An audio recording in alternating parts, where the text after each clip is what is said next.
I am super fired up to introduce you to my next guest, Jake Longoria.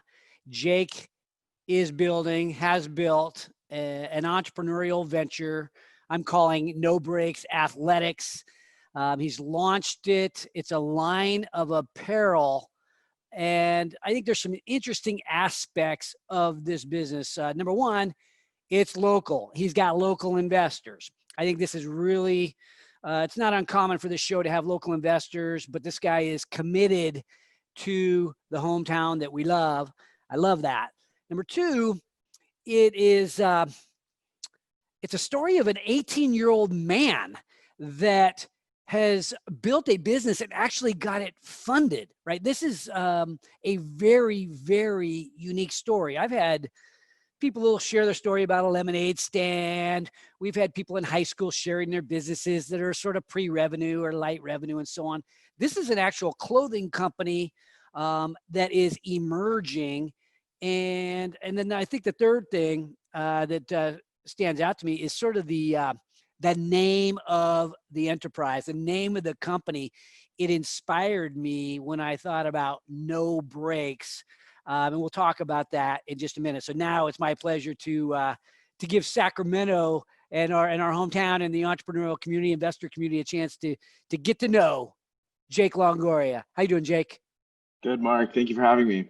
You bet. Thanks for being here. All right, well, let's talk about why you started the business and where did this NoBrakes kind of philosophy come from?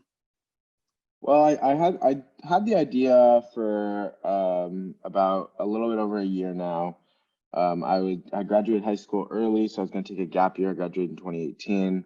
So I spent that 18-19 year really kind of trying to come up with a plan of what I wanted to do long term and what I kind of wanted to start early on. Was that your junior year of high school? No, so I graduated in 2018. Okay. And I started 2014. So normal track, but I graduated when I was 16 years old. So I graduated a little bit early. Mm-hmm. And so the consensus decision was I was going to take a gap year and I was going to spend that next year kind of working on whatever I wanted to work on. I just had to come up with a plan. So I'd always had this idea to kind of build a brand around this ethos, NoBrakes, like you talk about, this unstoppable mentality that I had time and we built it out and we launched our first shirt August 30th, 2019. And it was a huge success. Well, let's talk about that. Okay, gap year at age 16, while many of us are at age 16 getting ourselves into trouble and, who knows, well, all kinds of different things, really caught up in the social life and social scene that is high school. You're taking your gap year. And a lot of people don't even take gap years. So obviously it's, you're going to, I guess, profess that a gap year is very helpful when a lot of us might think like, is that a waste of time? It obviously was beneficial for you, but also 16. I mean, you're unique in your age group. I mean, what do your peers say? It was definitely at the beginning a shock. Like they're like, oh, we're going to high school at a 12-year-old. But I had an older brother, so it made it normal. Like I was already friends with most of the kids I was going to school with. The transition to me was easy because I'd made the transition 6th grade to skip a grade. So I'd already been accustomed to being around older people. And I think that almost has kind of helped me now in business because a lot of the people are a lot older, maybe not 2 years, but now it's like 10, 15, 20 years that you deal with.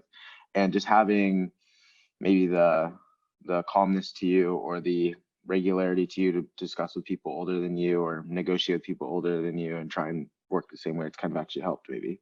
Okay. And I'm going to come back to that. I want to talk about age and whether it's an advantage or a disadvantage in starting young, but I'll save that toward a little bit later in the show. Let's talk about the NoBrakes philosophy or the NoBrakes mantra, the name. Can you elaborate on your feelings around that? Yeah, it's something I always said because when I played sports, I was never, the tallest kid or the fastest kid or the best kid. But when I was at my best or when I really was able to compete was when I was working my hardest. And I think that's the reality for most people is you don't have always the natural ability to just excel. in whatever you're doing, and you have to kind of take it with that no breaks approach. And it was those days where you're 3 hours in the gym later than everyone else that you're succeeding the most finally. So Yeah, it's interesting because no breaks. There's a few ways to spell break. BREAK. You spell it BRAKE, which means tapping on the brake pedal. That's the way I think of it. No slowing yep. down. Um, it also, if a lot of us don't take breaks, like don't take a day off. Yours is around don't slow down.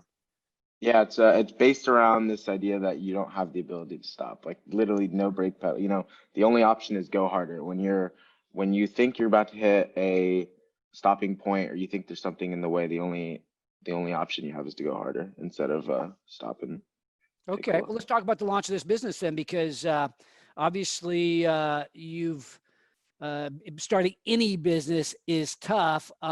Walk us through the process. What did you do to get your business open, and what's the vision for the company? And I'm also curious, am I right? Have you had any major obstacles where you thought about tapping the brakes? Yeah, it's so I started really kind of feeling out the idea New Year's of 2019, and just kind of asking around people, hey, if I was going to do this, maybe asking for advice, like looking, how do you find, supplier, where do you even make a t-shirt? How do you start a website? All the basics to kind of running an e-commerce business. And I had done a little drop shipping before then, so I'm familiar with like the e-commerce marketing, and I felt comfortable doing that. But I just want to know, okay, if we're doing like building like a real brand, how do I kind of start? And then so I was asking around for help, and then times where I felt like I wanted to tap on the brakes were actually probably pretty soon into it. There was a lot of um, I decided I was going to go to university 2019 that year at NYU Stern undergraduate school of business, and there was a large portion of people, and the launch was basically coinciding with me leaving for New York. And there's a large portion of people who were like, maybe you should just focus on school. Like maybe you shouldn't put all of your eggs in this basket, or people who just kind of wrote it off, like, oh, he's not going to do this now that he only did that so he could get into this school or get into a school to put on his application. He's not really going to follow through with that. And that was kind of the general consensus of like a lot of observers who were kind of following it. So, and that kind of made me double think about, okay, are they saying this because that's what's best, or are they saying this because they don't want me to try or something, so it made me have a little bit of doubt at the beginning, but once we got past that, I don't think there's ever been that much of a Who questioned you? a lot of, I would call them peers. We're not really not friends, but more peers, people maybe a year below, a year above, maybe people who are in the same grade that I wasn't friends with, just stuff like that. And just people who would, those, oh, that's nice. That's nice what he's doing kind of thing, people. Yeah, it's cute. Okay, so you call it a t-shirt company, and I think you're selling yourself. I'm not saying that's your sales pitch, but like it's more than that. And I know the vision is much more than that. You're wearing anybody who might be watching this on YouTube or seeing it on social media, he's wearing a no break shirt. I'm wearing my entrepreneur shirt. But it's more than wearing around a shirt with a cool logo on it. This is a broader concept. What do you envision the brand becoming? I think it's really what people call now a lifestyle brand. I think it'll be past athletic apparel. We really want to create a community. Our first step is launching our first full collection here at the end of August, coming up in about a month. And then from there, building a community that really centers around this mindset. And that mindset, like our clothes, we want to transcend past athletics, into your schoolwork, into your day-to-day, into your athletic as well, but everything. I think it's what people call a lifestyle brand.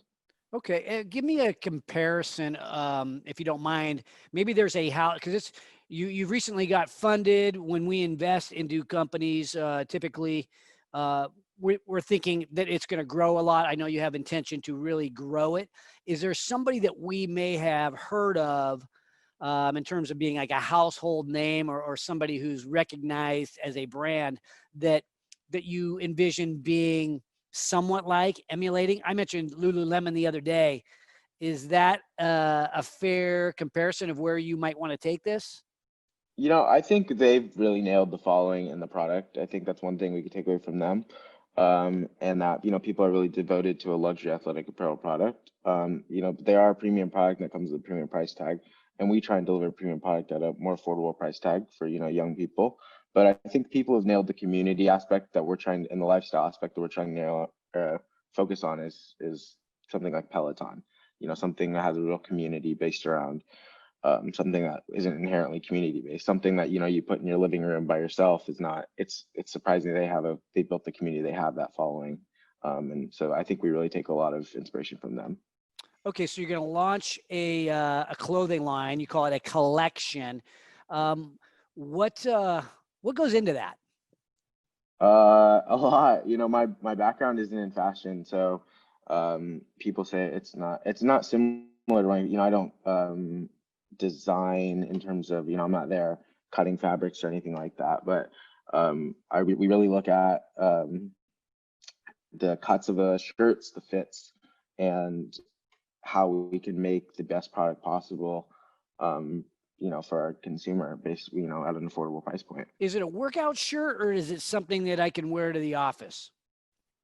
That's or am the I too goal. old? Am I too old to? Am I too old to wear it? I just question because I love the name. I'm young at heart, but who's the demographics? Got to be somebody a lot younger than me. But like here I am trying to relive entrepreneurship through guys like yourself. Well, you definitely have the energy to wear it, Mark. But no, the goal is that anyone can wear it. We want to make our price point more affordable so that college age people who may not have the budget to go into Lululemon and buy $80 shirts or $70 pair of shorts. That's just, polyester, to just, we want to deliver a higher quality product at a lower price point. And I think we. Oh, sorry to interrupt you. What about getting stuff to fit right? So, you buy stuff online and you sort of never know, right? And it doesn't fit right. The medium and the large, how do you order it? Does it shrink? All that stuff. I have to imagine some of those things have been thought through. Yeah. So this is our signature shirt that we launched that people really love the fabric on. It's a bamboo spandex cotton blend. It's designed to be worn at the gym, out and about, or in the office, like you said. It's kind of the most versatile. We call it the most versatile shirt to ever hit fitness. And that was kind of the goal, was we needed to create a shirt that was, I say that I was comfortable and confident in, and confident meaning confident in its structure and that you look good in it. Just, so that the fit had to be nice, and the you have to be confident that the shirt is, and has the integrity to hold up during intense workouts. Yeah. So is the line geared toward men? Is there a women's product? And is it something that makes you look like a stud, right? Does it bring out does it accentuate your body style? How, like, I'm wondering, like, what's besides the logo in the community, like, what does it do to make me look sexy? I suppose my wife's always trying to get me to look a little bit more, look a little better.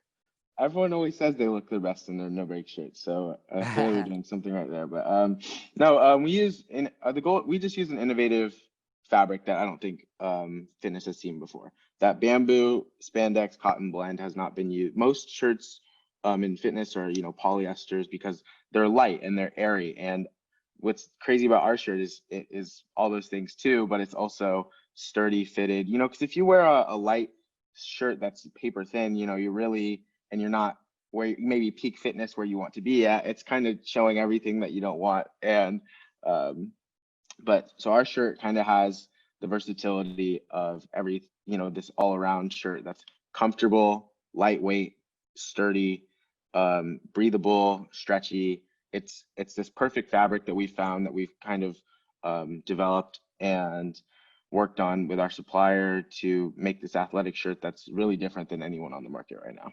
Is it for men and women, or just guys? We have a men's and a women's shirt in our signature shirt right now. Okay, and then the collection.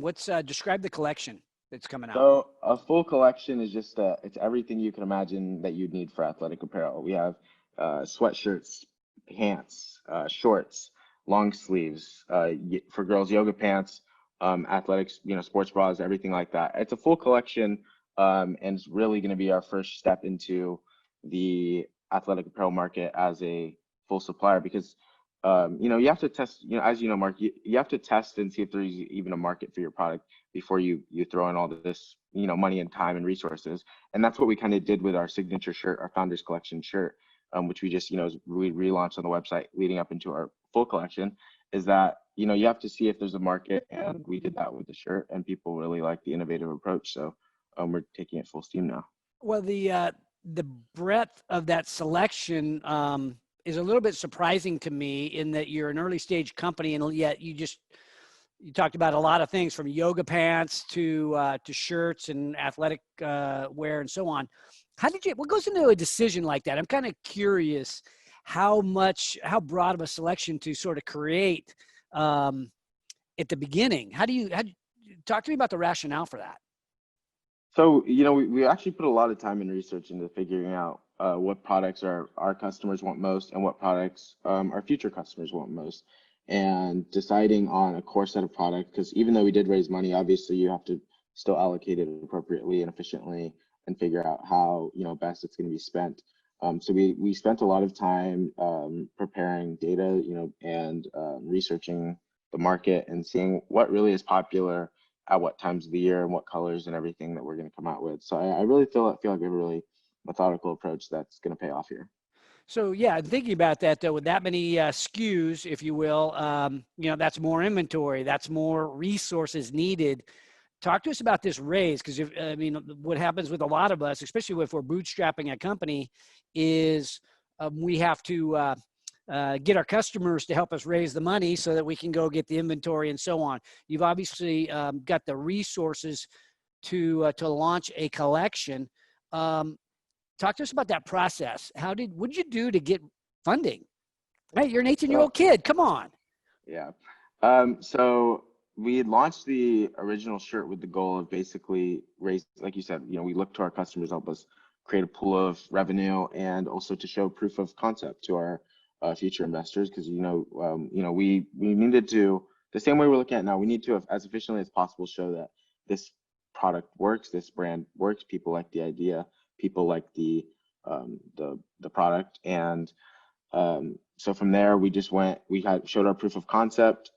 People really enjoyed it. The feedback was great, and then we spent about the earlier part of this year looking for a great investment group, and with the help of Billy Downing, who was my advisor here in Sacramento, helped me lock down this deal with ESM Ventures, who is our lead investor in the round, and really helped me through our process. Do you mind giving some specifics around that round, how much you raised or anything? Is that confidential? It is still confidential, mainly because it's like this intermediary round, and we look to raise. We do have enough cash to run for a full year, and produce 2 collections. So we are. I don't think we're in a position anytime soon where we'll have to raise ahead of schedule again. We basically just raised. I chose to raise ahead of schedule. I was going to raise at the end of this year, but because I was back earlier because of the epidemic. I was able to kind of get a head start on that. I really had the ability to show an investment group that, hey, school is not a distraction anymore right now. We have this period of time where I can really dedicate our time and put investment best to work. That's great. Well, Billy Downing, yeah, he's a good friend of, I think, both of ours, and quite a, I guess, a helper / investor in this world of entrepreneurship. So I know he's helped launch a number of companies. So this is really cool to hear him helping and getting involved with what you're doing. But thinking about this, you said have you had to build a team? We do have a little bit of a team here. It's a makeshift team. It's, me, my brothers, and I really have to give a lot of credit to my mom. She's basically my business partner throughout this entire thing. I started the business officially when I was still 17. So, I can't go sign any document. I couldn't even get a bank account for the longest amount of time. So her name's still on like the PayPal and stuff to this day. So it's wow. It's You very know, cool. I had a paper route when I was like in fourth or fifth grade, and I remember my mom was sort of like that for me. I hadn't really, I sort of forgot about it until now, but yeah, I can only imagine. You can't even, you know, you can't even transact legal documents and stuff without your parents' authorization and stuff when you're under 18. So interesting. Well, thank you, Mom. Right, moms Exactly. are having a mom in your corner. There is nothing like that. So shout out to all those moms and dads. Yep. But thinking about this, so you got your team, you got your brothers. You said your brothers are a part of the team.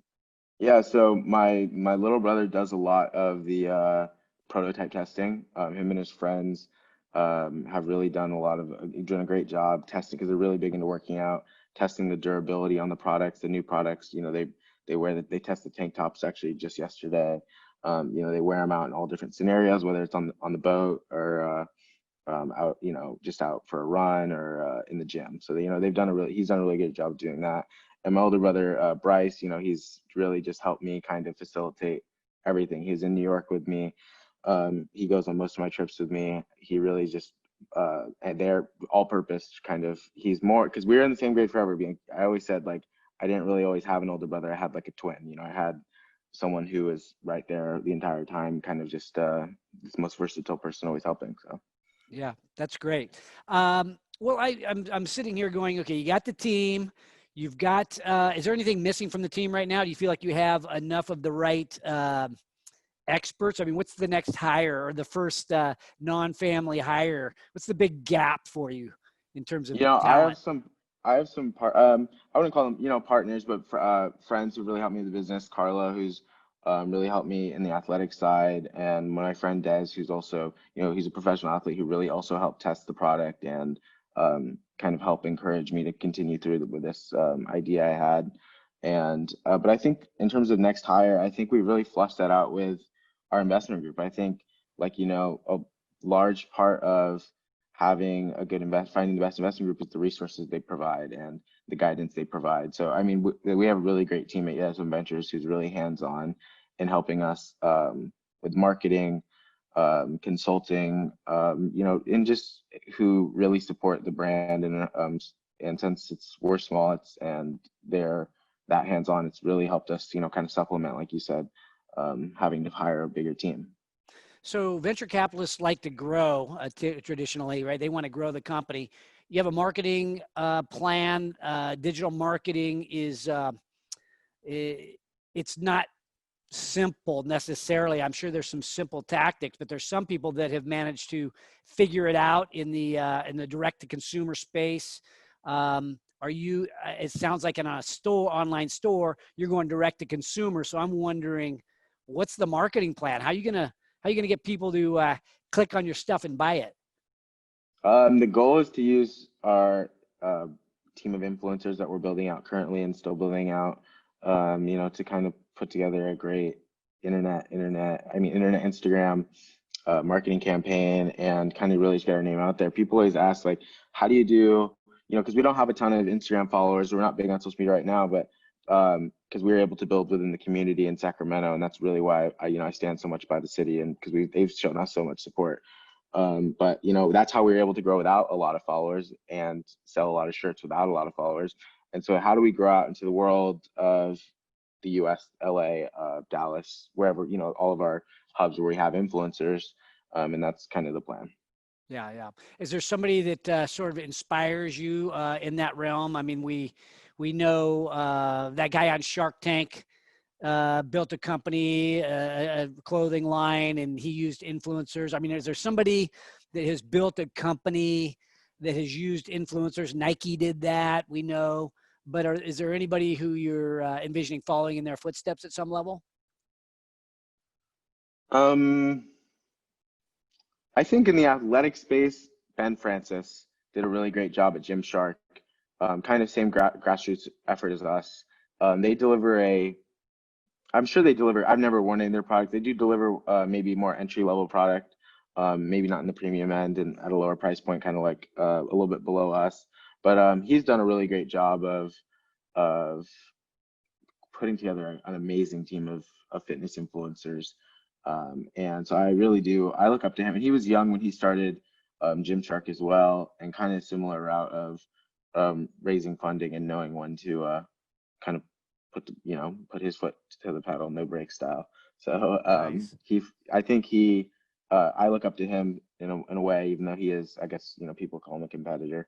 But as I think our investment group said in the press release, that this space is growing faster than almost any other clothing part of the clothing industry. There's room for everybody, especially in this premium space. But I think we really can stand out with our product.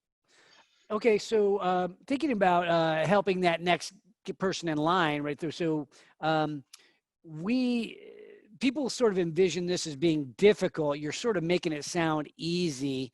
I know you had the doubters at the beginning. What's the big obstacle today? So I know you got to launch this line of product, but like, what obstacle are you facing right now? What's the headwind? What keeps you up at night, if anything?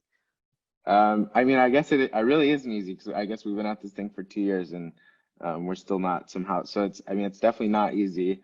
We're not where we want to be, but the biggest obstacle is probably just that nothing ever goes according to plan in entrepreneurship. It's always, we've had huge influencers drop out like, a week before their campaign was supposed to run, and we've already put in Brett, why'd they drop out? just other things may come up. If they're a professional athlete, they maybe have different obligations, or obligations that they didn't run by maybe it's they have 10 people they got to check it by, they ran it through 9, and the 10th person will say yes, we're ready to go, and then 10th person says no, and then conflict of interest with other brands and so on. Stuff like that.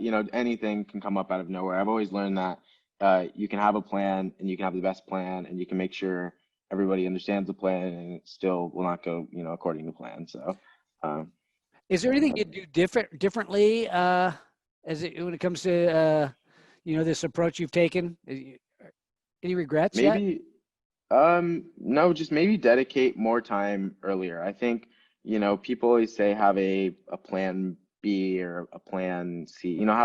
Don't close all your doors, and I agree. You shouldn't shut them completely, but when you're having all these doors open and trying to manage all these different kitchens, or all these different whatever you're trying to manage, it's just, you can't really ever focus or dedicate your time to the one thing that you really are passionate about. And if you are passionate about it, I feel like your plan A should be, instead of 90% plan A, 10% plan B, your brain space, it should be like 99% plan A and 1% plan B. Because you look at anybody who's great at anything, any professional athlete is usually, I don't think there's any major sport athlete who's also a professional athlete in another major sport. It's just like the same thing. You don't have the time to dedicate to this thing and this thing and this thing and this thing, and then still your biggest picture, you still can't, to try and succeed in it. So I think I could have done it a lot more efficiently if I had kind of blocked out a lot of the other things earlier and went full steam ahead on this. I'm going to make a comment here, prediction, if you will, that you're a member of the Gen Z, right? These are people that were born. You're young, right? You were born. What year were you born? 2001. Yeah. 2001. Okay, so you think about your age group. I'm going to make my prediction is that you will be the greatest generation for entrepreneurship, and I say that because I think people that I talk to, young people that I talk to, they're confident. They want to be entrepreneurs, right? They don't seem afraid of it. I think there's a statistic out there, like 45% of you guys, it kind of envision yourself being entrepreneurs, which to me seems, super high. But I think about this. You guys grew up when us old guys, right? I'm a young baby boomer, I suppose. But a lot of it, we weathered 2008, the financial crisis in 2008, 9, 10, and so on. We dealt with that. You were a kid growing up watching that happen. And I kind of wonder, did that influence you at all? Do you see that the financial crisis, maybe that way it affect your parents or your, your friends' parents or the rest of society? Do you feel like that was some sort of like, maybe even if it's subconscious, some conscious thing that made you think, you know what, I need to go out and control my own destiny, because look at the layoffs, look at how just being a worker for a big company, there's really not the security. There's no gold watch anymore. Yeah. I think, I was 7 when that happened, so I don't have a lot of memories from when I was 7. But I think at the time, I remember having a conversation a couple of years after talking about it, and asking kind of about job security and stuff like that. And so people could because my dad worked in healthcare as a doctor, so a lot of those people actually weren't laid off because they're, as we find out now, essential workers. So stuff like that. I'm like, so people just, they like mass amounts, not just one person was fired, but just like to understand that maybe had an effect. But no, I think it more just had to do with people always, I hate, I don't really like the term, because maybe it doesn't have a negative connotation with the You hustle. mean Gen Z? You don't like the term Gen Z? No, or entrepreneur? People say no. I like entrepreneur too, but when people say like entrepreneurs, like hustlers, or they hustle, and maybe I think it has a positive connotation now, but just the idea that I've been always trying to find ways to kind of work on improving things. I think entrepreneurs mostly have the characteristics of they either like really work really hard, or they're always trying to innovate, and they always have like one of those characteristics. And I've always been on the side of, how do I improve, innovate, how do I make something better? And I just really see an opportunity to make something I like a lot better.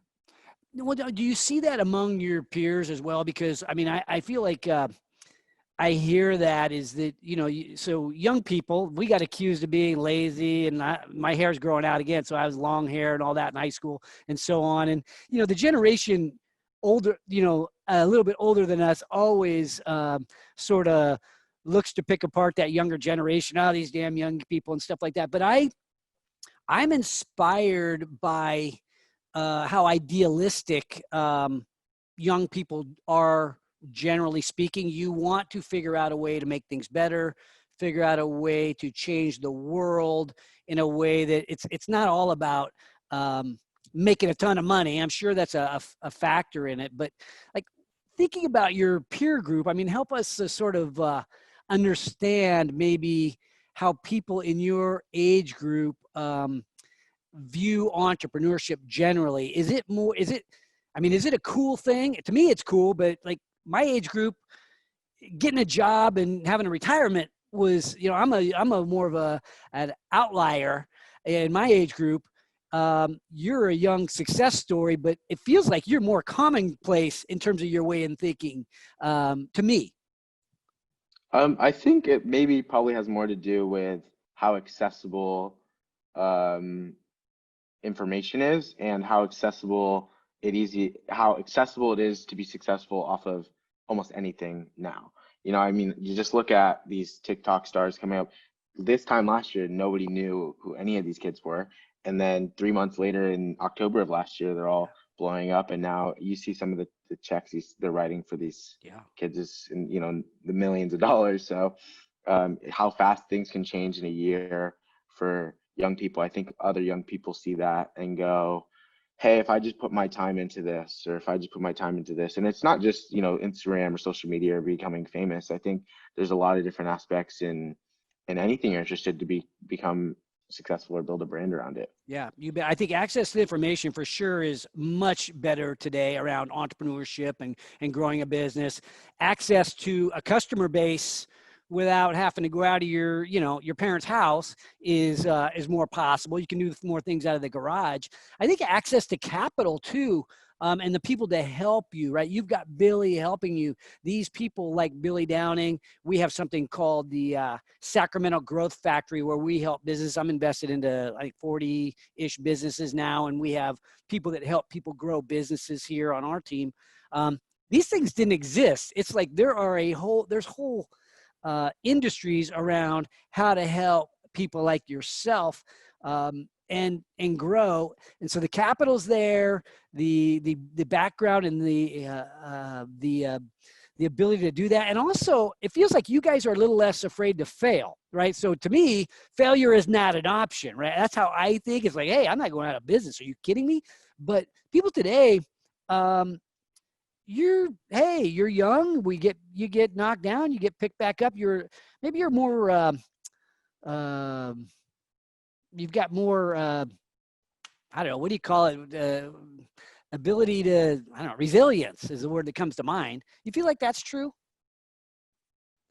Yeah, I think probably. I think a lot of kids are subject to a lot more competition and criticism now. I think, like you said, with the access to information, I think applies to everything. Even just something as simple 20 years ago, like applying to college has become this competitive, tournament in a way, between kids. And so I think, the competition's always there. And I think the failure is kind of normalized in a way. Like I don't think anyone goes through their childhood now without just absolutely crushing everything at one point, even if it's in an area you excel. I think even if you're the best student, you hit a point where, oh, that class didn't really work. I got set back in that. So I think it is more common now. And also maybe just with social media, people are subject to a lot of criticisms. And I think maybe you learn earlier to just be able to brush them off and just go and, stay focused and lock in.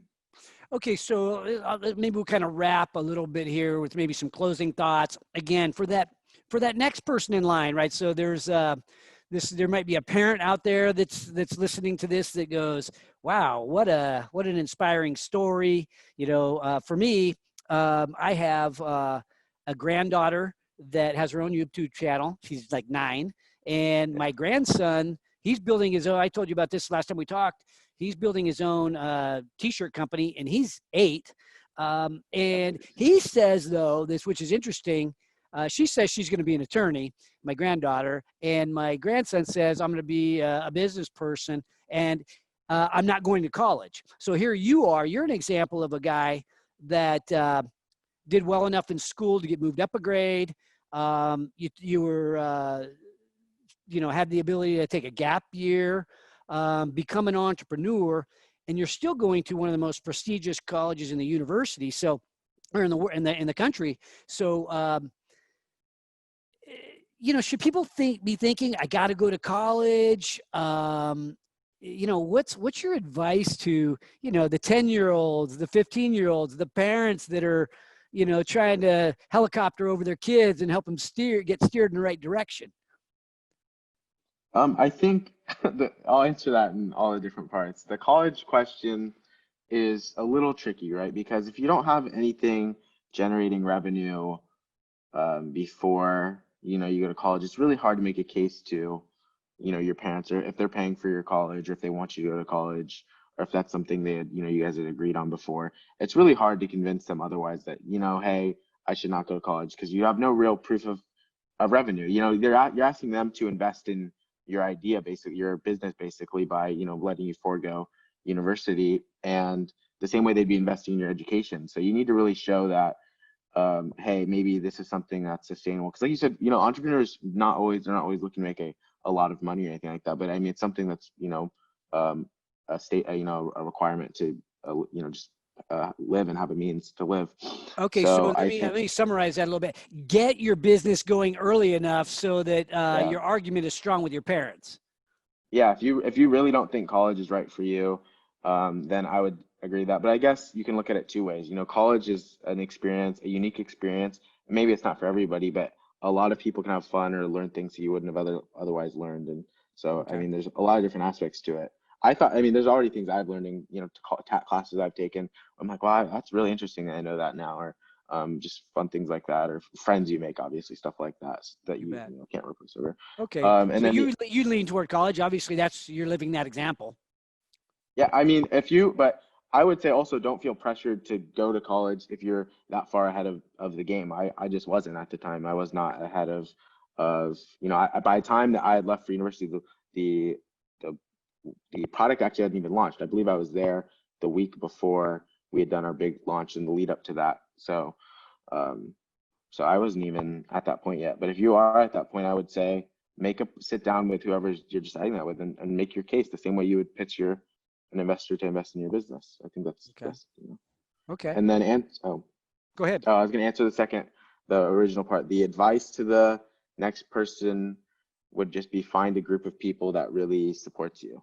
And it may not be your friend, because I have everyone has different groups of people they hang out with. And the people that support my business may not necessarily be my friend group that I have the most fun with, or the people that have different goals. Because, you're not going to always find people who have the same goals or alignment. And the way you may get along as friends may not align business wise. This one person may want to be an entrepreneur, the other person may want to be a investment banker, which is two totally different career paths. So just because but the same way you find a friend group that supports you socially, you should find a group of people that support your business in a similar way. The people who can give you advice, criticism, and take it well, constructively, and help you grow. And the last piece of that would be just because someone's an expert in one thing or successful in one thing does not necessarily mean they're successful in another thing. So just be very cautious about who you take advice from, or who you maybe seek answers from, and kind of look at who's done it before you. And even if this person is 10 times more successful in something completely unrelated, they may not have the best guidance for you in this specific thing. Put the right people in your life. I love it. It's basic, but you are living it. You're putting people in your life, starting with your mother, your brothers. It sounds like there's a group of people that are supporting you broadly. So if there's a strength that besides getting through school and creating T-shirts, it's obviously putting people in your life that believe in you, like Billy Downing, like his group of investors that he's associated with. What a skill that is many times undervalued, but people that can make the molecules move, as I like to say, like yourself, Jake, they really are what America is all about. They're the difference makers in business, and I know that you'll be a difference maker right here in this hometown that we love. So congratulations. I look forward to following you. I look forward to getting my piece of clothing, my NoBrakes clothing, and really watching your success. I'm already a fan, but I know great things are ahead of you. Congratulations. Thank you. Thank you so much, Mark. I really do look up to you as someone who's a pillar of this community and what you look to do for Sacramento. So I appreciate you as well. So you bet. Jake Longoria, my friends, you met him here.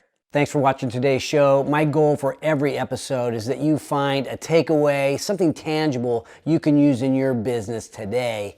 And if you have a comment about a favorite takeaway, feel free to put it in the box below. And if you have a topic that you'd like me to bring up on the show, don't forget to let me know. And also, don't forget to subscribe to our YouTube channel if you want to learn more about entrepreneurship. Because at HaneyBiz, we are always by your side.